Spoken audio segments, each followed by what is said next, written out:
Hi friends, welcome to Shamees kitchen. എല്ലാവർക്കും സുഖമാണല്ലോ. ഇന്ന് നമ്മൾ തയ്യാറാക്കുന്നത് വളരെ ടേസ്റ്റി ആയിട്ടുള്ള, വളരെ സിമ്പിളായിട്ട് പെട്ടെന്ന് തയ്യാറാക്കി എടുക്കാനും പറ്റുന്ന നല്ലൊരു ബ്രെഡ് പക്കോടയാണ്. അപ്പോൾ നമുക്ക് വീഡിയോയിലേക്ക് പോകുന്നതിന് മുന്നേ നമ്മുടെ ഷമീസ് കിച്ചൻ ചാനൽ ഇതുവരെ സബ്സ്ക്രൈബ് ചെയ്യാത്തവരുണ്ടെങ്കിൽ, അല്ലെങ്കിൽ ഇത് ആദ്യമായിട്ടാണ് കാണുന്നതെങ്കിൽ പ്ലീസ് ഒന്ന് സബ്സ്ക്രൈബ് ചെയ്തേക്കണേ. കൂടെ തന്നെ ആ തൊട്ടടുത്ത് കാണുന്ന ബെല്ലൈക്കനിൽ ഓൾ കൂടി ഒന്ന് മറക്കാതെ പ്രസ് ചെയ്തേക്കണം. എന്നാൽ ശരി, നമുക്ക് വേഗം വീഡിയോയിലേക്ക് പോകാം. അപ്പോൾ നമ്മുടെ ബ്രെഡ് പക്കോട തയ്യാറാക്കിയെടുക്കാൻ വേണ്ടിയിട്ട് ഞാനിപ്പോൾ ഒരു 4 ബ്രെഡ് എടുത്ത് വെച്ചിട്ടുണ്ട്. ഒരു മീഡിയം സൈസിലുള്ള ബ്രെഡിൽ 4 ബ്രെഡ്, അതുപോലെ തന്നെ ഒരു 2 സവാള എടുത്തിട്ടുണ്ട്. 2 മീഡിയം സൈസിലുള്ള സവാളയാണ് എടുത്തിട്ടുള്ളത്. അപ്പോൾ ഇനി നമുക്ക് വേണ്ടത് ഈ ബ്രെഡ് നന്നായിട്ടൊന്ന് ചെറുതായിട്ടൊന്ന് കൈവച്ചിട്ടൊന്ന് പൊടിച്ചെടുക്കണം. അതുപോലെ തന്നെ നമ്മൾ സവാളയൊക്കെ നല്ലതുപോലെ നീളത്തിലൊന്ന് അരിഞ്ഞെടുക്കണം. ഇത് രണ്ടുമാണ് ഇനി നമുക്ക് ചെയ്യേണ്ട കാര്യങ്ങൾ. ബാക്കി ചേരുവകളൊക്കെ നമുക്ക് ബൗളിലേക്ക് ചേർത്ത് കൊടുക്കാം. ബ്രെഡെല്ലാം ഞാനിപ്പോൾ ഇതുപോലെ കൈവച്ചിട്ടൊന്ന് പൊടിച്ചെടുത്തിട്ടുണ്ട്. ഈ ഒരു രീതിയിൽ മാത്രം നമ്മളൊന്ന് പൊടിച്ചെടുത്താൽ മതിയാവും. അതുപോലെ തന്നെ നമുക്ക് വേണമെന്നുണ്ടെങ്കിൽ ഗോതമ്പിൻ്റെ ബ്രെഡ് ഉണ്ടല്ലോ, അതാണെന്നുണ്ടെങ്കിലും കുഴപ്പമൊന്നുമില്ല. ഏത് ബ്രെഡ് വേണമെങ്കിലും എടുക്കാവുന്നേ ഉള്ളൂ. അപ്പോൾ ബ്രെഡ് ചേർത്ത് കൊടുത്തു കഴിഞ്ഞാൽ പിന്നെ നമുക്കിതിലേക്ക് വേണ്ടത് സവാളയാണ്. അപ്പോൾ ഈ 2 സവാളയും ഞാൻ ഇതുപോലെ നീളത്തിൽ അരിഞ്ഞിട്ട് എടുത്തിട്ടുണ്ട്, അതും ചേർക്കാം.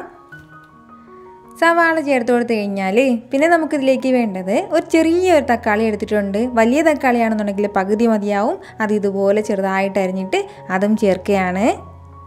ഇനി നമുക്ക് ഇതിലേക്ക് വേണ്ടത് വെളുത്തുള്ളി അല്ലിയാണ്. ഞാനിപ്പോൾ ഒരു കുടം വെളുത്തുള്ളി അല്ലി എടുത്തിട്ടുണ്ട്. ഏകദേശം ഒരു 10-12 ചെറിയ വെളുത്തുള്ളി അല്ലി ഉണ്ടാവും.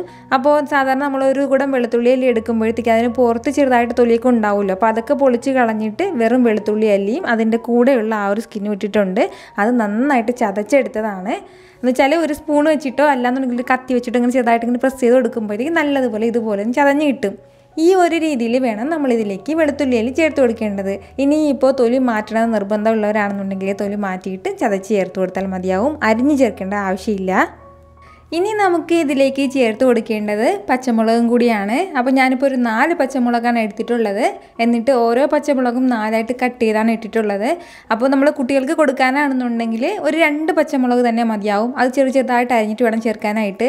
വലിയ പച്ചമുളക് ഇടുകയാണെന്നുണ്ടെങ്കിൽ ഇനി കുട്ടികൾ കടിക്കുകയാണെന്നുണ്ടെങ്കിൽ നല്ല എരിവുണ്ടാവും. പക്ഷേ ഞാനിപ്പോൾ ഈ ഒരു രീതിയിലാണ് ചേർക്കുന്നത്. ഇത്രയും ആയിക്കഴിഞ്ഞാൽ പിന്നെ നമുക്കിതിലേക്ക് വേണ്ടത് കടലമാവാണ്. ഞാനിപ്പോൾ ഒരു 1/4 കപ്പ് അളവിലെ കടലമാവ് എടുത്തിട്ടുണ്ട്. അപ്പോൾ ഈ കടലമാവിന് പകരം നമുക്ക് വേണമെന്നുണ്ടെങ്കിൽ മൈദാമാവ് ചേർത്ത് കൊടുക്കാം, അല്ലാന്നുണ്ടെങ്കിൽ ഗോതമ്പ് പൊടിയും ചേർത്ത് കൊടുക്കാം. പക്ഷേ കടലമാവ് ഉണ്ടെങ്കിൽ അത് തന്നെ ചേർത്തേക്കണം. കടലമാവിൻ്റെ ടേസ്റ്റ് അതൊന്ന് വേറെ തന്നെയാണ്. അപ്പോൾ ഒരു 1/4 കപ്പ് അളവിൽ കടലമാവും കൂടി. അതുപോലെ തന്നെ പിന്നെ നമുക്കിതിലേക്ക് വേണ്ടതാണ് ഒരു 2 ടേബിൾ സ്പൂൺ അളവിൽ അരിപ്പൊടിയും കൂടിയാണ്. അപ്പോൾ നമ്മൾ ഈ അരിപ്പൊടി ചേർക്കുമ്പോഴത്തേക്കും നല്ലൊരു ക്രിസ്പിനെസ് കിട്ടും. അതിന് വേണ്ടിയിട്ടാണ്. അരിപ്പൊടി കൂടിയും പോകണ്ട, കൂടിപ്പോയാൽ ഹാർഡായി പോകും. അതിൻ്റെ പേരിൽ 2 ടേബിൾ സ്പൂൺ അളവിൽ മാത്രം ചേർത്ത് കൊടുത്താൽ മതിയാവും. ഇനി നമുക്ക് ഇതിലേക്ക് വേണ്ടത് വളരെ കുറച്ച് മാത്രം മസാലകളും കൂടിയാണ്. അപ്പോൾ അതിന് വേണ്ടിയിട്ട് ഫസ്റ്റ് നമുക്ക് വേണ്ടത് ഒരു 3/4 ടീസ്പൂൺ അളവിൽ പെരുംജീരകം പൊടിച്ചതാണ്. ചെറിയ ജീരകമല്ല, പെരുംജീരകം, വലിയ ജീരകം. കൂടെ തന്നെ അതുപോലെ പിന്നെ നമുക്ക് വേണ്ടതാണ് ഒരു 1/2 ടീസ്പൂൺ അളവിൽ, 1/2 ടീസ്പൂണിൽ നിന്ന് കുറച്ച് കുറവായിട്ടാണ് ഉള്ളത്. ഈ ഒരു അളവിൽ നമുക്ക് കുറച്ച് ഗരം മസാലയും കൂടി വേണം. അപ്പോൾ ഇതൊന്നും കൂടാതെ ശ്രദ്ധിക്കണം. വളരെ കുറച്ച് മാത്രം നമുക്ക് ഇതിലേക്ക് ചേർത്ത് കൊടുത്താൽ മതിയാവും. കൂടെ തന്നെ പിന്നെ നമുക്ക് വേണ്ടത് 1 ടേബിൾ സ്പൂൺ അളവിൽ ടൊമാറ്റോ സോസും കൂടിയാണ്.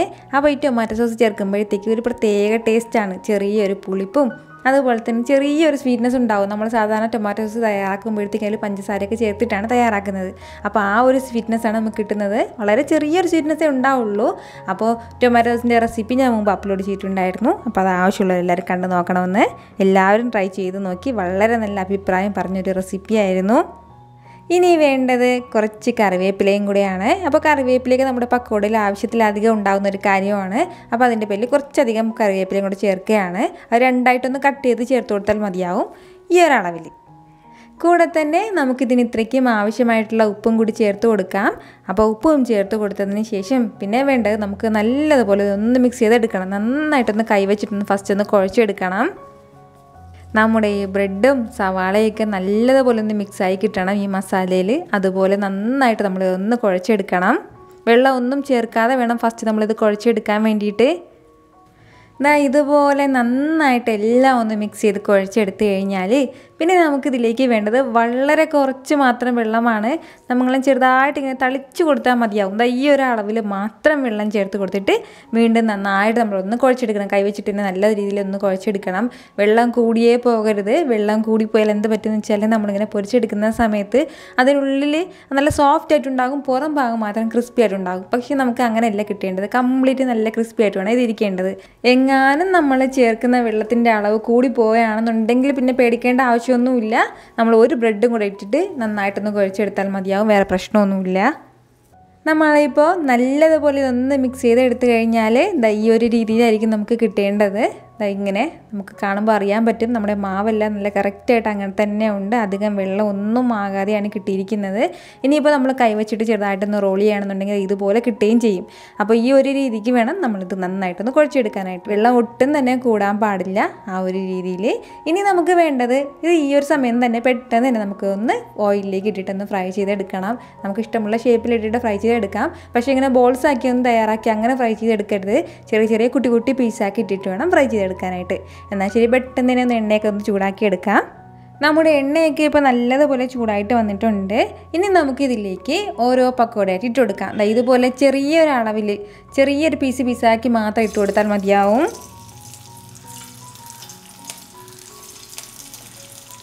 ഒരുപാട് ബലം പ്രയോഗിച്ചിട്ടുള്ള റോൾസ് ഒന്നും വേണ്ട. ചെറുതായിട്ട് ഒരല്പം മാത്രം മിക്സ് എടുത്തിട്ട് കയ്യിലെടുത്തിട്ട് ചെറുതായിട്ടൊന്ന് പ്രസ് ചെയ്തിട്ട് കൊടുത്താൽ മതിയാവും.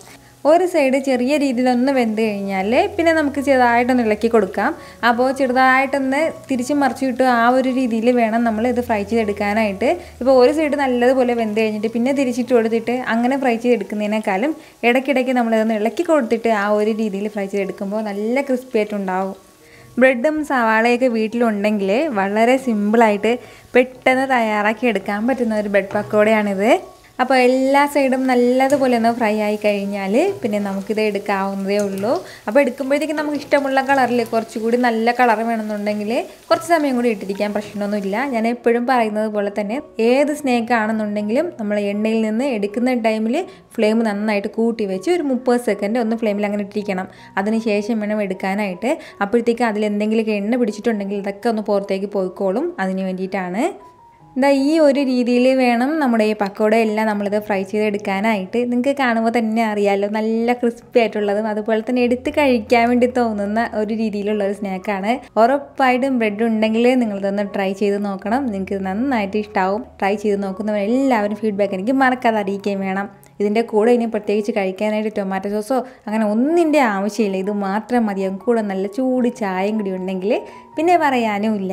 ഈ വീഡിയോ നിങ്ങൾക്ക് ഇഷ്ടമായിട്ടുണ്ടെന്നാണ് എൻ്റെ വിശ്വാസം. ഇഷ്ടമായാൽ ഇതൊന്ന് ലൈക്ക് ചെയ്തേക്കണം. ഇത് മറ്റുള്ളവരും കാണണമെന്ന് ആഗ്രഹിക്കുന്നുണ്ടെങ്കിൽ നിങ്ങളുടെ ഫ്രണ്ട്സിനും ഫാമിലിക്കും എല്ലാവർക്കും ഒന്ന് ഷെയർ ചെയ്ത് കൊടുക്കാനും മറക്കരുത്. വീണ്ടും നല്ലൊരു ഉഷാർ വീഡിയോ ആയിട്ട് ഞാൻ വരുന്നതായിരിക്കും. അതുവരേക്കും എല്ലാവരും ഹാപ്പി ആയിട്ടിരിക്കുക, സന്തോഷമായിട്ടിരിക്കുക, എല്ലാവരും സേഫ് ആയിട്ടിരിക്കണം. Take care friends.